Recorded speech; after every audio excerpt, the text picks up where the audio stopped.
are involved in a study, and more confidence we can be that the differences we find between our groups did not occur by chance. So once we conclude the outcome of the t-test which produces a t-value, we check that value with the appropriate degrees of freedom on a critical value table to determine how likely the difference between the means occurred by chance. Once we conclude the outcome of the t-test which produces t-value, we check that the value with the appropriate degrees of freedom on a critical value table to determine how likely the difference between the means occurred by chance. The above process can be accomplished with a computer statistical package which calculates the means and standard deviations of both groups, the mean differences, the standard error of the mean difference, and a p-value, probability of the mean difference occurring by chance. There are three types of t-test and each is calculated slightly differently. So a correlated or paired t-test is concerned with the difference between the average scores of a single sample of individuals which is assessed at two different times, such as before treatment and after treatment, or on two different measures. It can also compare average scores of samples of individuals which are paired in some way, such as siblings, mothers and daughters, persons who are matched in terms of particular characteristics.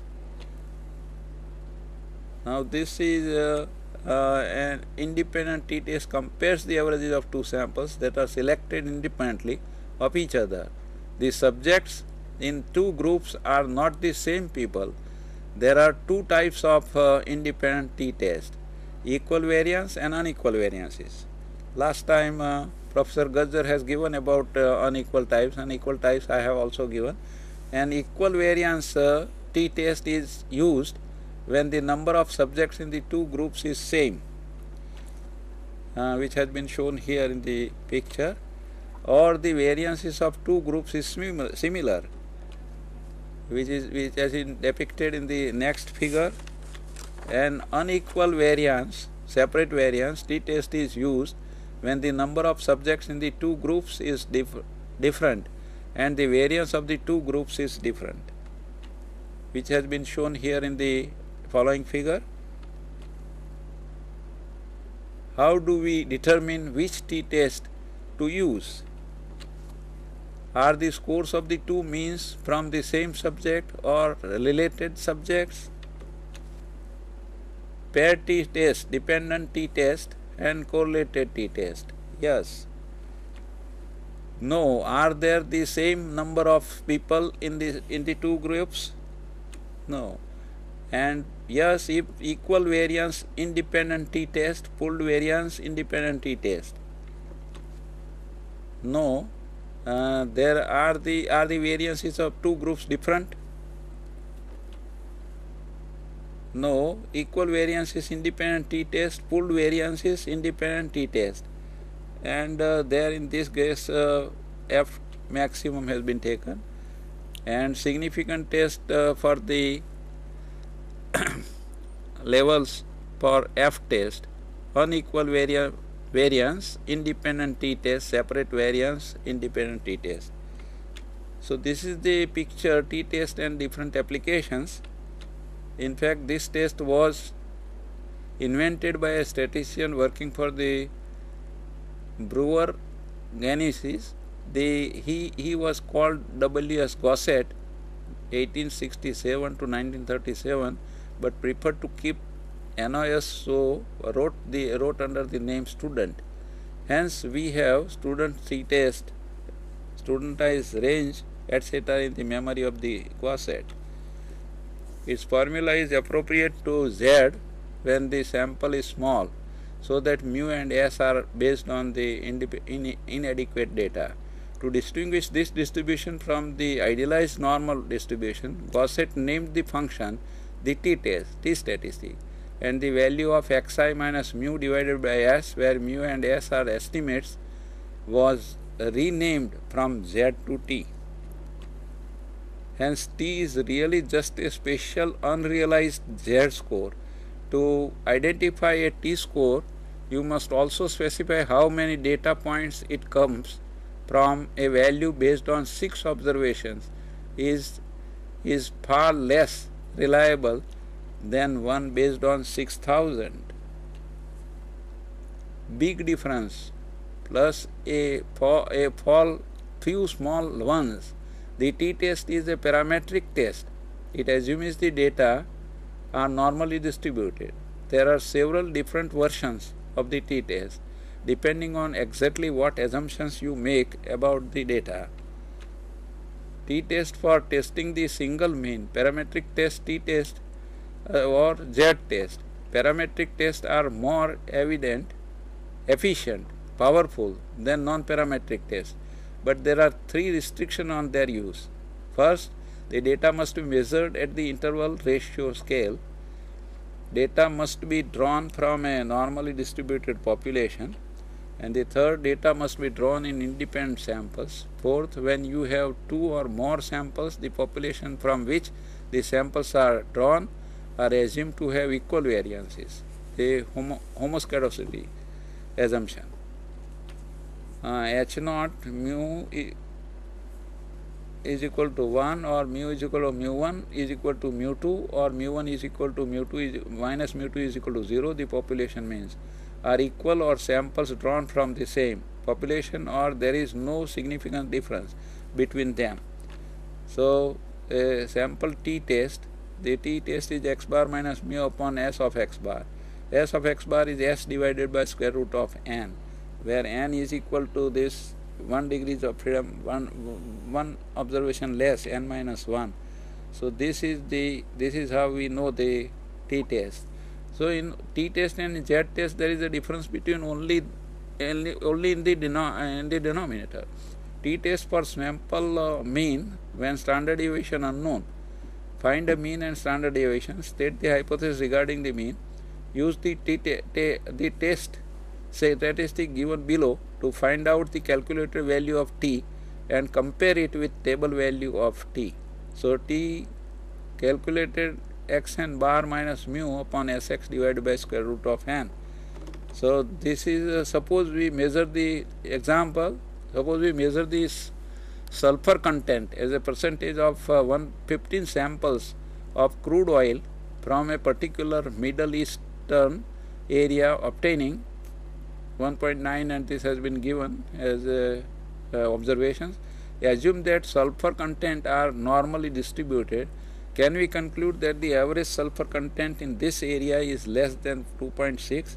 Use a level of significance of 0.05 and the n is 15, x bar is 2.533, calculation part is s is equal to 0.3091, alpha is equal to 0.05, h naught mu is equal to 2.6, and the alternative hypothesis h1 is nothing but mu is less than 2.6.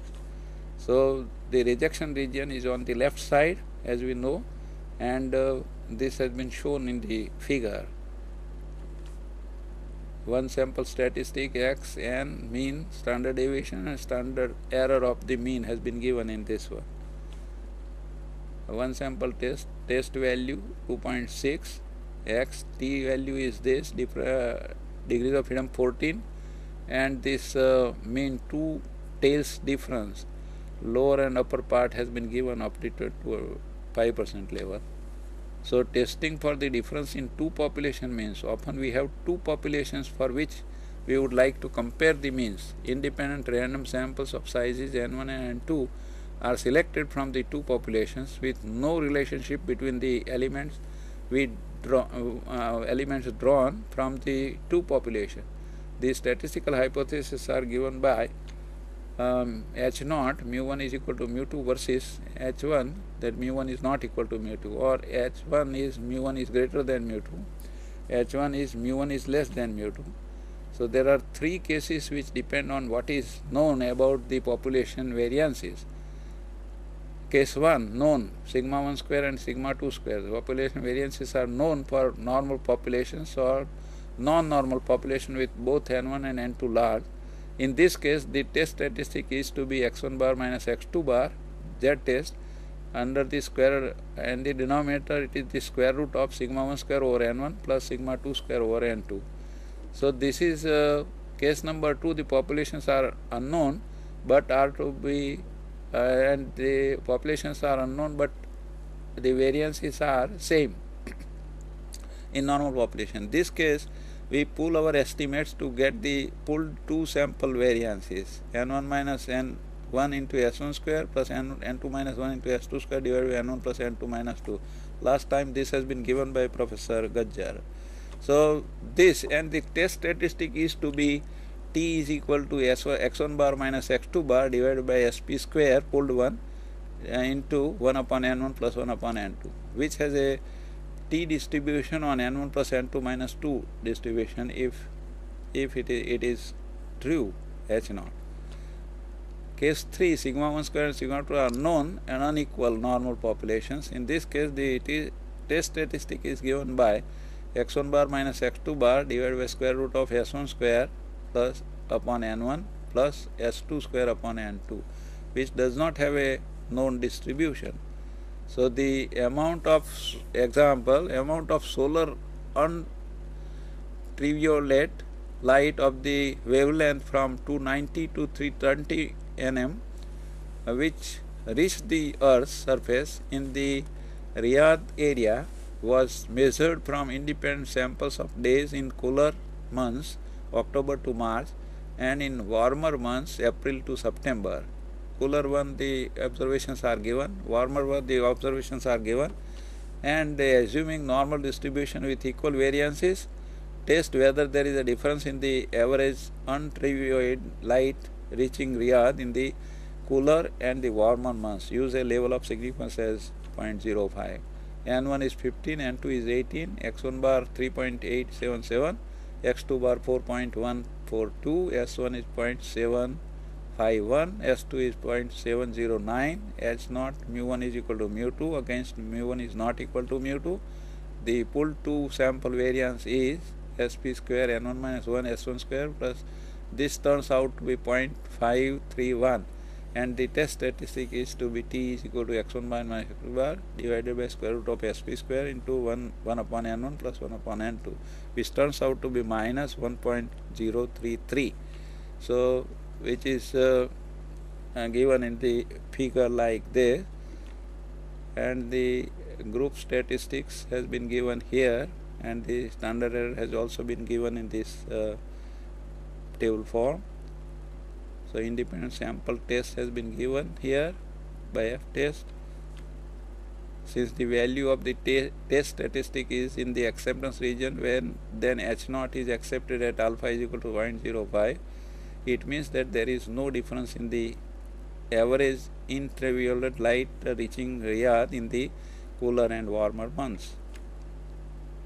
Dependent samples. The method of comparing parameters of population using paired dependent samples requires that we pair the items of data as we sample them from the two populations. Furthermore, the size of the two populations selected from both population is the same, that is n1 is equal to n2 is equal to n. For each xi, the elements of the sample before the experiment, and yi, the elements of the sample after the experiment, we obtain in the two samples, we compute a value of the random variable d, which represents the difference di between the two populations, and n is the number of items of data obtained in each of the two samples. Then the sample drawn from the two populations are therefore converted to single sample, a sample of di's. The mean d and d bar and the standard deviation as d bar of the distribution of di's are obtained as follows. D bar is equal to sigma di divided by n, that means sigma xi minus yi divided by n, and sd is equal to square root of sigma di minus d bar whole square upon n minus 1. And we are interested in testing one of the tests of hypothesis h naught, mu d is equal to 0 versus mu d is not equal to 0. Mu d is equal to 0 versus mu d as mu d is greater than 0, or the third one is mu d is less than 0. So thus the quantity d bar minus mu d divided by SD upon square root of n has a student's t distribution on n minus 1 degrees of freedom. Another example, in an experiment comparing two feeding methods for cows, 8 pairs of twins were used. One twin receiving method A and the other twin receiving method B. At the end of the given time, the cows were slaughtered and cooked, and the meat was rated for its taste, with a higher number indicating a better taste.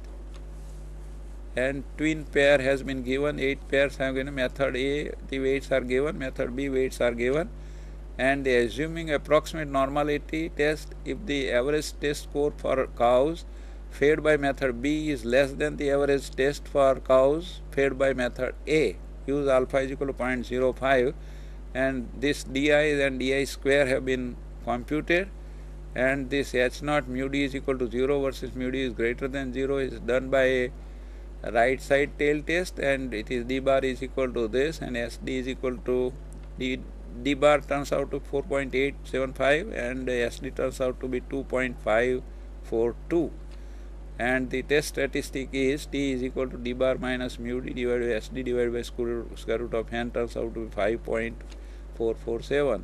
So this has been shown in the suggestion region has been shown, and paired samples statistics, these pairs have been given, and the means are given, and standard deviations are given. It has been depicted in a form, and significance level has been given. So paired sample test has been given also in this another table, and determining the significance of a correlation coefficient, and there the decision has been taken. The problem: imagine a population in which x and y are not related. The correlation rho is equal to 0. Is it possible to draw a random sample from the population and find that the correlation between x and y in the sample is not 0? So this is a bivariate problem. Of course this is possible, but what is the probability of that happening? A t-test for the significance of a correlation coefficient, which has been discussed last time also, t is equal to r divided by square root of 1 minus r square into square root of n minus 2 on n minus 2 degrees of freedom. Hypothesis h naught: in the population the correlation between x and y is 0. So this we want to test, and in this example r turns out to be 0.985 and t turns out to be 12.767, degrees of freedom is 5. The critical value of the t for degrees of 5, alpha is equal to 0.05, is t is 2.571. So this is a larger, since this is larger than r is significant. So decision reject the null hypothesis and affirm that the two variables are positively related in the population. Test for population variance. So this is what we have stated last time also, that before doing the test for the mean, we should be ensure about the test whether these population variances are same or not for both the samples. So this is how the test has been given: hypothesis test for variances, hypothesis test for variances, test for a single population variance, which turns out to be chi-square test, and test for two population variances, F test we are getting it, and the hypothesis single population hypothesis test for variances, test for a single population, h naught sigma square is equal to sigma naught square, against sigma square is not equal to sigma naught, greater than sigma naught square and less than sigma naught square. These three tests, chi-square tests, have been given here. Hypothesis for variances, test for a single population. So the chi-square which has been which can be calculated is n minus 1 into s square divided